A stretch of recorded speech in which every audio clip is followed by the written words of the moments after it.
বিসমিল্লাহির রহমানির রহিম। প্রিয় দেশবাসী, আসসালামু আলাইকুম।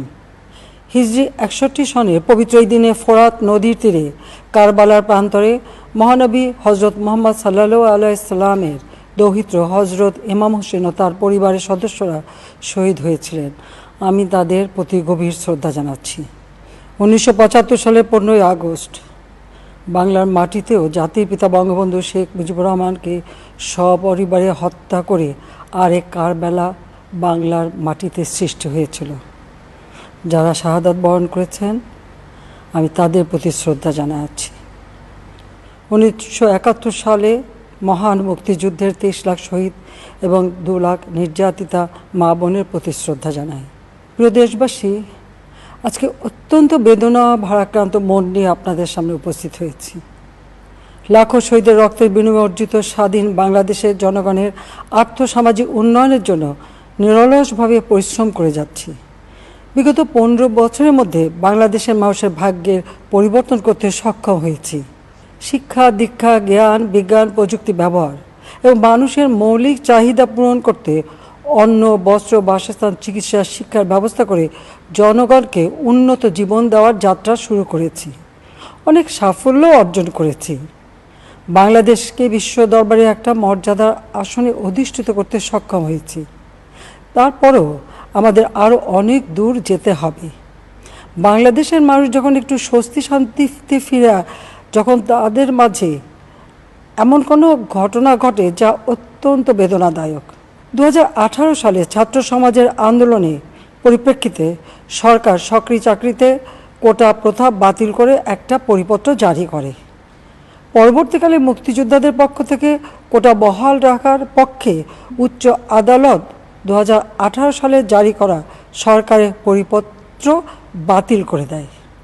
সরকারের পক্ষ থেকে পরিপত্র বহাল রাখার জন্য সর্বোচ্চ আদালতে আপিল করা হয় এবং মহামান্য আদালত শুনানির দিন ধার্য করে। এ সময় ছাত্ররা কোটা সংস্কারের দাবি নিয়ে আবারও আন্দোলন শুরু করে। এই আন্দোলনের শুরু থেকেই সরকার যথেষ্ট ধৈর্য ও সহনশীলতা প্রদর্শন করেছে, বরং আন্দোলনকারীদের নিরাপত্তা নিশ্চিত করার ক্ষেত্রে পুলিশ সহযোগিতা করে। মহামান্য রাষ্ট্রপতির কাছে যখন আন্দোলনকারীরা স্মারকলিপি প্রদান করার ইচ্ছা প্রকাশ করে, সেক্ষেত্রে তাদের সুযোগ করে দেওয়া হয় এবং নিরাপত্তারও ব্যবস্থা নেওয়া হয়। অত্যন্ত পরিতাপের বিষয় হলো, কিছু মহল এই আন্দোলনের সুযোগটা নিয়ে অনাকাঙ্ক্ষিত উচ্চাবিলাস চরিতার্থ করার সুযোগ নিয়ে সন্ত্রাসী কর্মকাণ্ডে লিপ্ত হয়। এর ফলে এই কোমলমতি শিক্ষার্থীদের আন্দোলনকে ঘিরে যে সকল ঘটনা ঘটেছে তা খুবই বেদনাদায়ক ও দুঃখজনক। অহেতুক কতগুলি মূল্যবান জীবন ঝরে গেল। আপনজন হারাবার বেদনা যে কত কষ্টের তা আমার থেকে আর কে বেশি জানে। যারা মৃত্যুবরণ করেছে তাদের আত্মার মাগফিরাত কামনা করছি। পরিবারের সদস্যদের প্রতি গভীর সমবেদনা জানাচ্ছি। আমি প্রতিটি হত্যাকাণ্ডের নিন্দা জানাই। যে সকল ঘটনা ঘটেছে তা কখনোই কাম্য ছিল না। চট্টগ্রামে সন্ত্রাসীরা বহুতল ভবনের ছাদ থেকে ছাত্রদের হত্যার উদ্দেশ্যে নির্মমভাবে নিচে ছুঁড়ে ফেলে দিয়েছে। অনেক ছাত্রের হাত পায়ের রগ কেটে দেয়, তাদের উপর লাঠি পেটা ও ধারালো অস্ত্র দ্বারা আঘাত করে। একজন মৃত্যুবরণ করেছে, অনেকে মৃত্যুর সাথে পাঞ্জা লড়ছে। ঢাকা, রংপুর এবং রাজশাহী বিশ্ববিদ্যালয়ের উপাচার্যের বাসভবন ও ছাত্রছাত্রীদের আবাসিক হলে অগ্নিসংযোগ ও ভাঙচুর করা হয়। সাধারণ পথচারী, দোকানিদের আক্রমণ, এমনকি রোগীবাহী অ্যাম্বুলেন্স চলাচলে বাধা প্রদান করা হয়। মেয়েদের হলে ছাত্রীদের উপর আক্রমণ করা হয়েছে এবং লাঞ্ছিত করা হচ্ছে। আবাসিক হলে প্রবোজদের হুমকি দেওয়া হয় এবং আক্রমণ করা হয়েছে। শিক্ষকদের উপর চড়াও হয়ে তাদের গায়ে হাত তোলা হয়েছে। আমি বিশ্বাস করি যারা কোটা সংস্কার আন্দোলনে জড়িত তাদের সাথে এই সকল সন্ত্রাসীদের কোনো সম্পর্ক নেই, বরং সন্ত্রাসীরা এদের মধ্যে ঢুকে সংঘাত ও নৈরাজ্যকর পরিস্থিতির সৃষ্টি করছে। এই ধরনের ঘটনার সঙ্গে যারা জড়িত তাদের চিহ্নিত করে উপযুক্ত শাস্তির ব্যবস্থা করা হবে। যারা হত্যাকাণ্ডের শিকার হয়েছে তাদের পরিবারের জন্য জীবন জীবিকা নির্বাহের ক্ষেত্রে যে সহযোগিতা দরকার তা আমি করব। আমি দ্ব্যর্থহীনভাবে ঘোষণা করছি, যারা হত্যাকাণ্ড লুটপাট ও সন্ত্রাসী কর্মকাণ্ড চালিয়েছে, এরা যেই হোক না কেন তারা যেন উপযুক্ত শাস্তি পায় সে ব্যবস্থা নেওয়া হবে।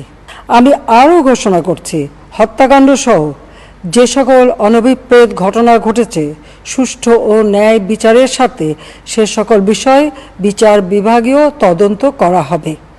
কাদের উস্কানিতে সংঘর্ষের সূত্রপাত হলো, কারা কোন উদ্দেশ্যে দেশকে একটি অরাজক পরিস্থিতির দিকে ঠেলে দিল তা তদন্ত করে বের করা হবে।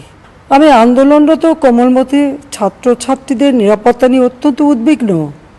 এই সন্ত্রাসীরা যে কোনো সময় সংঘাতের পরিবেশ তৈরি করে তাদের ক্ষতি সাধন করতে পারে।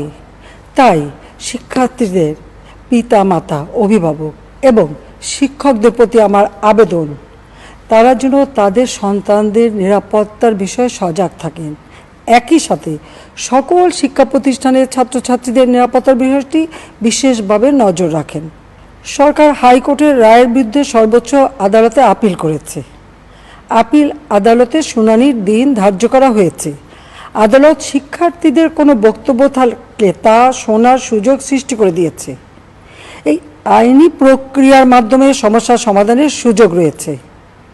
এই আইন প্রক্রিয়া সমাধানের সুযোগ থাকা সত্ত্বেও রাস্তায় আন্দোলনে নেমে দুষ্কৃতিকারীদের সংঘাতের সুযোগ করে দেবেন না। সর্বোচ্চ আদালতের রায় আসা পর্যন্ত ধৈর্য ধরে অপেক্ষা করার জন্য আমি সকলকে বিশেষভাবে অনুরোধ জানাচ্ছি। আমার বিশ্বাস আমাদের ছাত্র সমাজ উচ্চ আদালত থেকে ন্যায় বিচারই পাবে, তাদের হতাশ হতে হবে না। ইনশাল্লাহ মুক্তিযুদ্ধের চেতনায় আমাদের প্রিয় মাতৃভূমিকে সকলের সহযোগিতায় স্মার্ট বাংলাদেশ হিসেবে গড়ে তুলব। আমি আবারও এই অনাকাঙ্ক্ষিত ঘটনায় যারা নিহত হয়েছেন তাদের জন্য গভীর দুঃখ প্রকাশ করছি এবং পরিবারের সদস্যদের প্রতি আমার সমবেদনা জানাচ্ছি। খোদা হাফেজ। জয় বাংলা, জয় বঙ্গবন্ধু, বাংলাদেশ চিরজীবী হোক।